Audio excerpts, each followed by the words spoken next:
Good morning, students. Welcome back to the new session of learning in this lockdown period.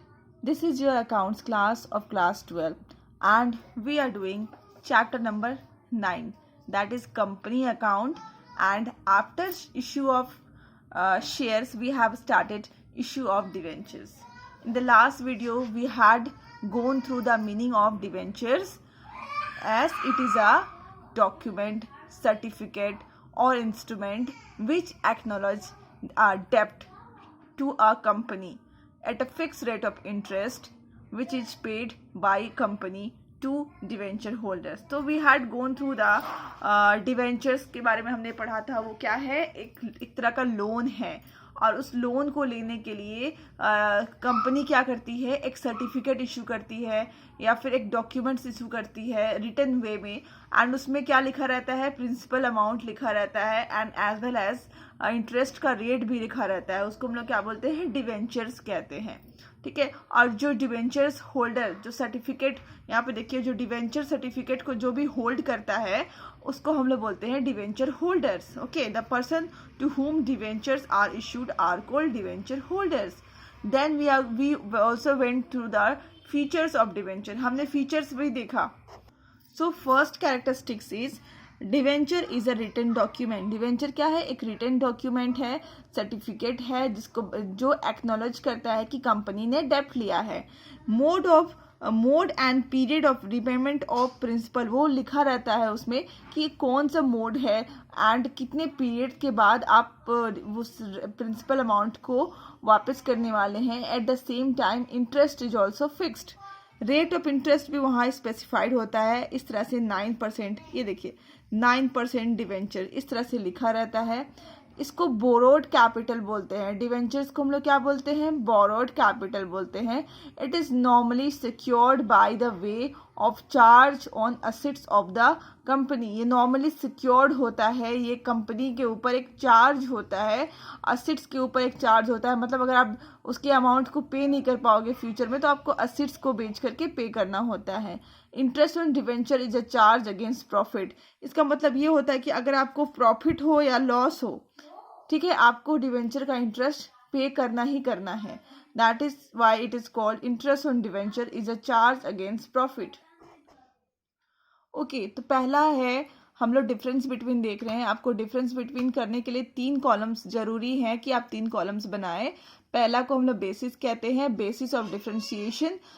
First is debentures and second is shares. जिसके बीच में आप differentiate कर रहे हैं उनको लिखें. तो पहला ऑनरशिप है. अगर आप इस तरह से प्रेजेंट करते हैं तो एग्जामिनर आपको बहुत अच्छे मार्क्स देते हैं. ऑनरशिप है.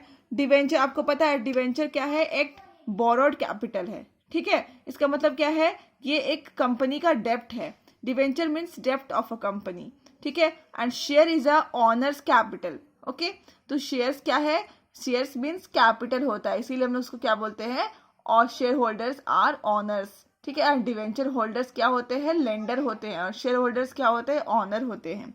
ठीक है. रिटर्न, डिवेंचर होल्डर्स क्या करते हैं, उनको फिक्स रेट ऑफ रिटर्न मिलता है, मतलब फिक्स रेट ऑफ इंटरेस्ट मिलता है, प्रॉफिट हो या ना हो. But share holders gets dividend. But share holders जितना भी उन्होंने इन्वेस्ट किया है उसके ऊपर उनको क्या मिलता है, डिविडेंड मिलता है. That is profit. Repayment, debenture are issued. जब भी डिवेंचर इशू होती है वहाँ पे एक स्पेसिफाइड पीरियड लिखा रहता है, से 10 ईयर्स, 12 ईयर्स, 5 ईयर्स, जो भी है स्पेसिफाइड पीरियड लिखा रहता है. उतने साल के बाद आपको क्या करना पड़ता है, उसको वापस करना पड़ता है. बट शेयर्स में ऐसा कुछ भी लिखा नहीं रहता है. भले प्रेफरेंस शेयर्स में हम लोग क्या करते हैं, उसको वापस करते हैं, but this shares, equity shares में कुछ भी नहीं लिखा रहता. जब कंपनी लिक्विडेट करती है, मतलब बंद हो जाती है, तब इनका वापस होता है. इशू एट डिस्काउंट, आपको पता है, आपने शेयर्स के चैप्टर पूरा पढ़ लिया है कि शेयर्स कभी भी डिस्काउंट में इशू नहीं हो जाती है, except sweat equity shares. Okay. But debentures are issued at discount. Security, ठीक है, debenture may or may not be secured by a charge on assets of the company. अभी हम लोग आगे पढ़ेंगे डिफरेंस बिटवीन, उसमें पता चलेगा कि 2 टाइप्स ऑफ डिवेंचर्स होते हैं, secure debenture and unsecure debentures. तो डिवेंचर्स सिक्योर्ड भी हो सकते हैं या फिर अनसिक्योर्ड भी होते हैं, बट शेयर्स कभी भी सिक्योर्ड नहीं होते हैं। कन्वर्टेबल, अभी हम लोग आगे इसके बारे में भी पढ़ेंगे। Convertible, two types of debentures होते हैं, that is convertible and non convertible. Convertible मतलब कि वो अगर चाहें, डिवेंचर होल्डर्स अगर चाहें तो अपने डिवेंचर्स को शेयर्स में कन्वर्ट कर सकते हैं, but shares can not be converted into any other kind of security. ठीक है। वोटिंग राइट शेयर, आपको पता है डिवेंचर होल्डर्स को कोई भी वोटिंग राइट नहीं मिलती, बट आपको ये तो पता ही है कि इक्विटी शेयर होल्डर्स को वोटिंग राइट मिलती है एंड वो जनरल मीटिंग भी अटेंड कर सकते हैं, बट प्रेफरेंस शेयर होल्डर्स को नहीं मिलती है। Risk, debenture holders are relatively safe, secured and debentures are almost risk free. Debenture holders safe होते हैं, सिक्योर्ड होते हैं एंड रिस्क फ्री होते हैं, क्योंकि इनका मतलब लिखा रहता है सर्टिफिकेट में कि इनको कितने साल के बाद इनका जो प्रिंसिपल अमाउंट वापस होना है, ये चीज़ें लिखी रहती हैं। और एट द सेम टाइम इनको फिक्स रेट ऑफ इंटरेस्ट मिलता है whether the company is earning profit और नॉट। बट शेयर होल्डर्स में उनको सबसे ज़्यादा ग्रेटर रिस्क होता है, और यहाँ तक कि जस्ट फॉर एग्जाम्पल अगर कंपनी में प्रॉफिट होती है तो उनको पैसा मिलता है, डिविडेंड मिलता है, नहीं होती है तो नहीं मिलता है। और एट द सेम टाइम जब कंपनी बंद होने लग जाती है तो उनको सबसे एंड में उनकी कैपिटल अमाउंट मिलती है। और समटाइम्स ऐसा भी होता है कि उनको कोई पैसा नहीं बचता और उनको कोई भी कैपिटल अमाउंट नहीं मिलता है। Priority as the repayment of principal, इसका मतलब है कि जब कंपनी बंद हो रही हो तो क्या प्रायोरिटी मिलता है। जब कंपनी बंद हो रही होती है तब सबसे पहले डिवेंचर होल्डर्स का पेमेंट होता है, एंड उसके बाद अगर पैसा बच जाता है तो प्रेफरेंस शेयर होल्डर्स का पेमेंट होता है, एंड उसके बाद इक्विटी शेयर होल्डर्स का पेमेंट होता है। ओके, अब हमारा नेक्स्ट टॉपिक है टाइप्स ऑफ डिवेंचर्स। हम लोग आगे देखेंगे टाइप्स ऑफ डिवेंचर्स, कितने टाइप्स के डिवेंचर्स होते हैं। तो पहला है सिक्योरिटी पॉइंट ऑफ व्यू। ठीक है, इस पॉइंट ऑफ व्यू से टू टाइप्स के ऑफ डिवेंचर्स होते हैं, secure debentures and unsecure debentures. Okay, secure debentures are those debentures, ठीक है, दैट आर सिक्योर्ड। ओके, इसका मतलब ये होता है कि सपोज आपने डिवेंचर खरीदा तो कुछ लोगों के मन में आशंका रहती है कि मुझे वो पैसा वापस मिलेगा या नहीं मिलेगा। तो कुछ लोग क्या करते हैं, कहते हैं कंपनी से कि मुझे उसके बदले क्या करिए, आप एक कोई असेट्स दे दीजिए जिसको मैं अपने पास रख लेता हूँ, और अगर आप मुझे जब वो पैसा वापस कर दीजिएगा जो मैं आपको लोन के रूप में दे रहा हूँ, तो फिर मैं आपको वो पैसा वो फर्नीचर भी वापस कर दूंगा। ठीक है, तो that is called secure debenture. ठीक है, unsecure debentures are those debentures जहाँ पे कोई सिक्योरिटी नहीं मिली रहती है। ठीक है, तो यहाँ पे सिक्योरिटी पॉइंट ऑफ व्यू से अगर हम देखें तो टू टाइप्स के डिवेंचर होते हैं, secure debenture and unsecure debenture. अब रिडेम्पशन पॉइंट ऑफ व्यू से देखते हैं। रिडेम्पशन पॉइंट ऑफ व्यू से जैसे फॉर एग्जांपल यहाँ पे लिखा है, ठीक है, डिवेंचर मतलब व्हाट, एक सर्टिफिकेट होता है। तो यहाँ पे अगर मान लो लिखा हुआ है कि रीपेएबल आफ्टर 10 ईयर्स, मतलब 10 ईयर्स के बाद इनको वापस पे कर दिया जाएगा। ठीक है, अगर सर्टिफिकेट में स्पेसिफिक